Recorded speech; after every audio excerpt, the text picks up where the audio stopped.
Ito yung unang gala namin ngayong 2026. At madaling araw nga pala kami nakarating dito sa Baguio. At ang una nga pala namin pinuntahan itong Guido's Restaurante. Tama ba pag-pronounce ko doon? Ang daya ng kapatid ko, may baon. Nga pala guys, kung naghahanap kayo ng coffee shop dito sa Baguio, yung tipong sulit ang punta nyo at hindi nyo pagsisisihan, itong napuntahan namin ay maire-recommend ko sa inyo. Napapaligiran ng mga punot halaman, yung tipong kahit saan ka pumuesto dito maganda mag-picture-picture. Pang Instagrammable ang atake. Kasi kita nyo naman ang place at paligid ang ganda. Shoutout nga pala kay Gino TV sa magandang shots ng drone. At dahil maaga kami nakarating dito mas pinili pala muna namin magkape. Para sa akin to. Uy! Perfect to man. Sarap ng hotchoco no? Ang daya may baong hotdog. Madaya ka. Oy, pengi ako. Binigyan kita ng chocolate For you. Usapan natin yun, di ba? Siyempre. Sarap. Uy, nagburang-utang ka. Wala yung usapan kasi sagot niya yung kape. Sagot ko yung almusal. Lalaban yung hotdog Hindi, ang kaya naman.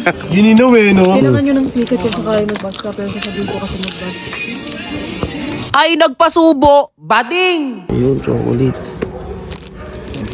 Ano to? Chocolate lava cake. Ayan. Uy. Sarap lang maglakbay, pasukin ng mga pinto. Olo, masarap. Olo. Olo, masarap po. Uy. Tama na, pangontra sa lamig. Tamang-tama nga, pangontra nga sa lamig yan, sir. Sakto, nilalambig ako ngayon kaya ito, umorder ako ng ice cream. Tapos, ang flavor niya ay strawberry. Kasi nandito kami sa strawberry farm. Ice cream? Tasel. Pangontra sa lamig pag dito ka sa Baguio. Magkano po yan? 50.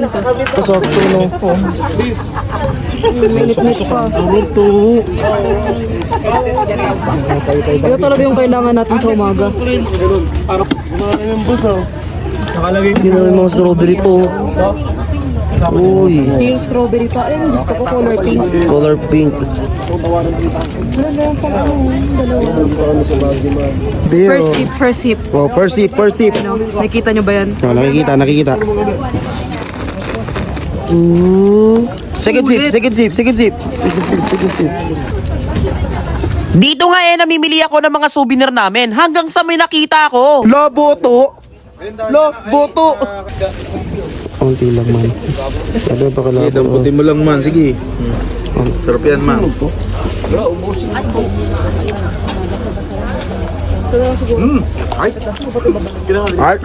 Ay.